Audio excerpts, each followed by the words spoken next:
Guys, we're going to start with some classics here. We're going to start with our favorite marketing tool for Q3 of 2024. And I'm going to go first. So what we're doing with this episode, actually, I'll come back to this because we don't want to lose your retention if you're on YouTube.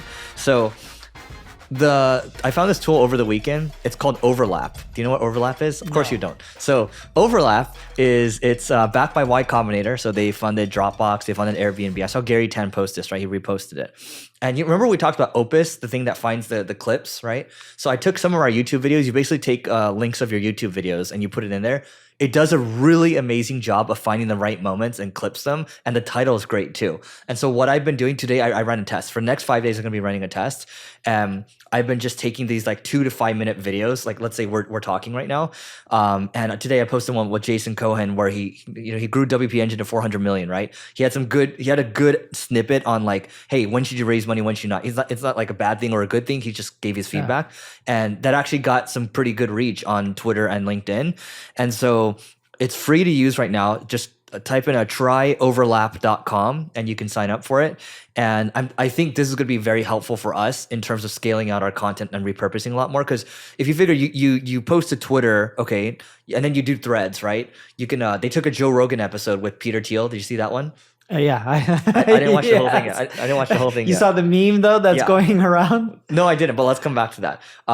But what Overlap did was they took that whole episode and then they basically chopped it all up. And then that tweet alone got 300K views. And I think that's going to be their growth strategy. Just take from the top podcast and just keep doing that. And I'm like, wow, okay, I'm going to do that for Twitter and I'm going to repost it to threads, okay? I'm going to do like a smaller version on LinkedIn and then I'm going to find other places to repost to. But that's why I think this is amazing. And it's free right now. And it's working. I saw your LinkedIn post. It showed up on my feed with Jason Cohen, right? Jason Cohen. Yeah. Dude, my LinkedIn posts usually they don't get much reach right now, right? It was a good one. Yeah. And what's funny about him is most people don't know this. WP Engine, he's raised quite a bit of money, but it does 400 something million in annual reoccurring revenue. His previous business was sold for, I think, 400 and something million. Then it resold for 2 billion. You saw that, right? I didn't know that it resold. Did you even read the whole post? I didn't read it all. I was on my phone. But I knew it sold for 400 something. And then I'm assuming someone did bolt-ons, they grew it, and then they resold it. Yeah, but he bootstrapped that one. He bootstrapped it. And I would say if his background isn't marketing, but he's an underrated entrepreneur. He's really brilliant. And I really do say he's underrated because not too many people follow him, but he has great advice and he knows quite a bit about marketing. Now, for my favorite tool of Q3 2024 is Waymo.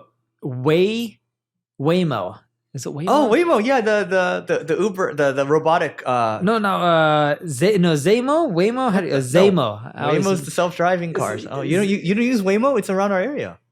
The self-driving? No. Yeah, I'll give you a code. 𝗔𝗕𝗢𝗓𝗧.com. Check it out. So again, 𝗔𝗕𝗢𝗓𝗧. And the reason I mess up on the name, and I think they did a terrible job with branding. Every time I hear this name or see it, I always think of Waymo, the Google self-driving car. And it's just been around forever. But 𝗔𝗕𝗢 is a new type of email marketing tool. So imagine you're selling a product and you're selling a product for a t-shirt, right? You're a fashion company. You sell a t-shirt. You have 10 different colors and you have 4 different sizes, right? Extra small, small, medium, and large. I'm making them up. You can end up sending an email promotion for the product you're selling, that t-shirt. In the email, they can select the size and color and click a button and buy still in the email. They don't actually go to your website. They just click in your email and it purchases it and it sends it to you. They're using AMP technology, like the old AMP URLs, right, for mobile. They're using the AMP technology to allow you to be able to, as a marketer, send emails that create the experience where someone can just purchase within the email without even leaving that, not just the email application, but without even leaving that single email that you sent. Your conversion rates are so high on this. I'm seeing deliverability a little bit lower. Conversions are higher. Yeah. Right? But deliverability, because it's not pure. How much lower? It's case by case, but we're usually seeing like 5, 6, up to 10% lower. Wow. Like I'm just looking at the site right now. You can get reviews, you can send surveys, you can do Mm-hmm. quizzes, you can also upsell, cross-sell. I think this is phenomenal. So this is a good find. And is it expensive? Let's look at this. $99 monthly for 50,000 active profiles, $299 a month for 150,000 active profiles. Someone's going to end up crushing them by just releasing a free version. Yeah, and the thing with AI in the next couple of years, someone's just going to duplicate a version of this in like a day and give it away for free. So, Yeah. But it's cool. Hey, I hope they do well. This is great. I think they raised some money. What was funny is when I first met them, and then I tried out the software and stuff. I just tried buying them. Like just sell the company to me. And how'd that work out? And they're like, no. And they're like, okay, just sell the software to me. A copy of the software. I don't need the brand. Yeah. Because I don't want the Why brand. would they do that? There's no upside to doing that for them. Zamo, like, Crunchbase. I'm like, just sell me the software. It'll be your funding round, and then I'll just go and do whatever. So they raised 500 grand, and they raised that pretty recently in April. I think they raised some money before that. Yeah, well, that's all I see. Pre-seed from Y Combinator. Yeah. Yeah. Okay. Where'd you meet him?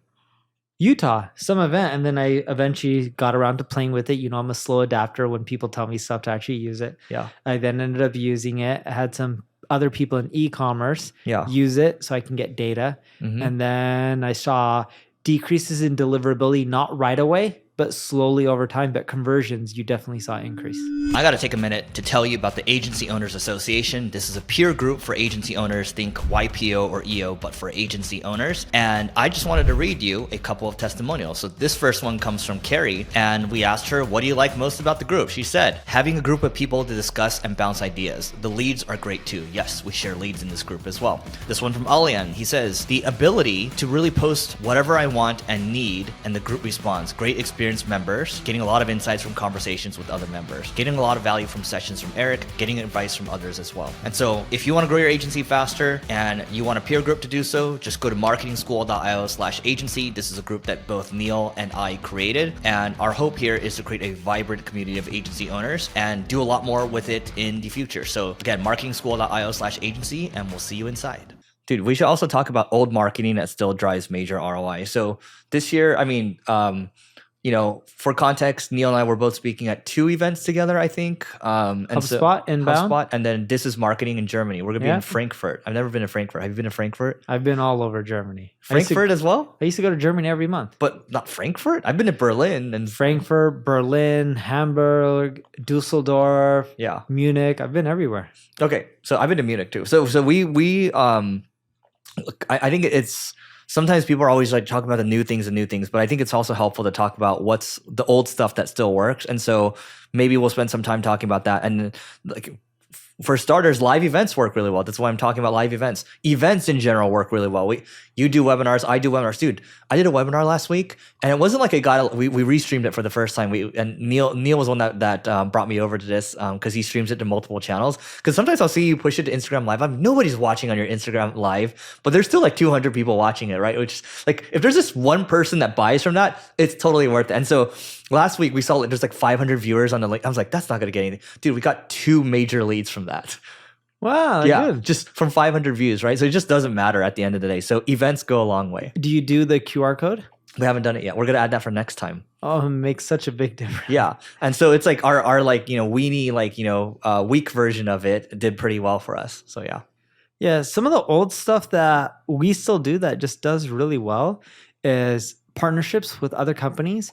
Like if Eric owned an agency that did web design and I owned an agency that did marketing, this is a hypothetical because we both do marketing. I could send him web design clients and he can send me marketing clients. It just does extremely well. Another strategy that we've both been doing in marketing for ages and it's old is updating old content. Like if you had old content that was ranking, but it's slowly diminishing and, you know, dropping in rankings and the returns from that page are diminishing, update it. But where people get it wrong is they think, oh, I should just update my page every month. If you update it too much, it actually doesn't help you. We found that if you update it a few times a year and you're keeping it relevant, like if it's a page that needs to be updated daily or weekly, like a deal site or something, that's different. But if it's an article, updating once or twice a year is usually good enough. You just got to look to see what others are doing that you're not doing to just make it better and make it super thorough. And we're finding that really helps drive more traffic the moment you do that. Dude, we should go back to the partnerships for a moment, because oftentimes people ask us about how do you structure the partnership. So the way I think about the partnerships, let's say you're the web design agency and I'm the performance agency. I would say, okay, we're going to send you a couple of leads, right? Our expectation, our hope is that you would send us leads back. And usually if we send you like 3, 4 and we get nothing back, maybe we'll even send you like 6 of them. If we get nothing back, we're probably going to move to somebody else. Yep. And that's the same thing for you guys, right? Yeah, we try not to do partnerships where it's commission based. We try to just do partnerships where it's just like, I help you, you help me. Yeah. We don't really keep a tally, but we do keep a tally in a sense that if someone's driving us 0 and we keep driving them business, then we look for a different partner. But we won't look at it as I drove you 2 customers, you owe me 2. You're not going to go tit for tat. Exactly. There's a general feeling like, yes, know. Like, hey, I drove you 10 customers. You don't even try to drive us 1. You haven't given us 1 lead. This is not working out. You're just using us and we're getting nothing in return. Yeah, exactly. Email marketing obviously still works really well, right? And we use our email marketing, our email list to drive a lot to webinars. I saw you send something this morning where I think you sent like a Seinfeld email, just so everyone knows. A Seinfeld email is where you just share a story like about a random thing that happened. At the very end, you just have a call to action. You're like, you just told a story, and at the very end, here's three booking times for strategy calls with my team. And I'm like, that looks like it works decently. It works decently. Another thing that we've been doing, and this is a little funny, we're showing it to percentage of our visitors. We just, our color scheme for our website is orange. So we just have a random squiggly orange that just pops up in different places as you scroll, like just randomly, and it disappears. People click on it and they fill in their opt-in info, not a full lead, but like you get an ebook, name, email. It's working extremely well. Wait, I don't get it. Okay, explain how that looks. Okay, so imagine a teardrop. Okay, so a little circle, and then but at the top, like it's a little squiggly. And imagine it just changing shapes. Yeah. To like being thin and squiggly and moving, just random shapes. Okay, but really tiny, like it's a blimp on the radar, right? But you're seeing it in random places of the page as you're scrolling. So people start clicking on it and they're putting in. So it'll randomly show up on like one of the download buttons or whatever, and they click on it. No. You're browsing. It can show up anywhere, anywhere in the white space. Yeah. Not over text. We put it in the random white space. Yeah. It's not placed specifically, and as you scroll, it'll disappear and it changes location, and people just click on it. Oh, so if you click on it, that's when the thing pop-up appears. Oh, got it. Because they become curious on what that thing is. Yes, it's converting really well. Oh, that's funny. That's so random. But that's not an old marketing thing, though. But it's going back to like the pop-ups. But what we did is instead of having a static call to action, we ended up making it where we're just shifting it into random places and changing up the design. The key though that we found is if your opt-in is really, really good and you're giving us something like crazy value, people love it. If it's not, they hate it. Like, stop showing me this stupid thing. The number one challenge for businesses is hiring. And more specifically, the number one thing I get asked for all the time is, Eric, where can I go find an amazing marketer? And the reality is right now, when you think about the world, we have inflation. That also means wage inflation right now. And it means that when it comes to hiring talent, you can't spend as much as you would have in the last couple of years because it's just become too cost prohibitive. And so we've partnered with one of the best offshore recruiting firms when it comes to marketing. They've been a great asset for us, and I believe that they will be a great asset for you. All you have to do is go to marketingschool.io/hire. Again, it's marketingschool.io/hire to learn more. You can fill out the form there, and we're going to place you with the best marketing hires that we can help you find. Speaking of offers, I think we should give Alex Hormozi some credit. Turns out that he actually has a offers book called $100 Million Offers, but he actually has a workbook that basically just summarizes what a good offer is, and there's an entire workbook. I still do think, like talking about old marketing, that the offer is the highest leverage thing, or one of the highest leverage things you can do, in addition to maybe pricing, for example. And so if you have a really good offer, it's a no-brainer, then people are going to take it, right? And so I think it's worth it for your team, your marketing teams, to study this book, because it's basically like a quick summary again on what a good offer is, and it's like an entire workbook. And so you put them through it, they should understand what a good offer looks like afterwards. And another great example of old marketing that still works is authenticity. People love authentic brands. And here's an example that everyone can relate to. How many people really like the old Mark Zuckerberg? Too robotic, didn't seem human. I like the new one. You like the new one, right? Yeah. The new one has personality. You, Eric, don't wear gold chains. I don't wear gold chains. I don't have curly hair.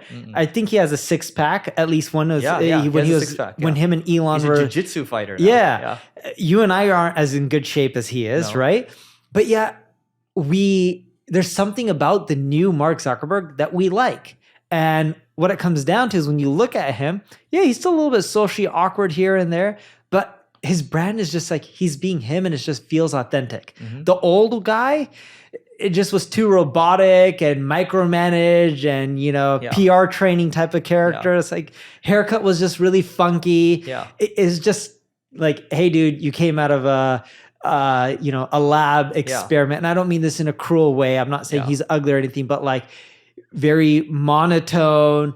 And you could tell based on the new Mark Zuckerberg, his personality is shining. I like it. It doesn't matter if you like his look or not. He's just more human.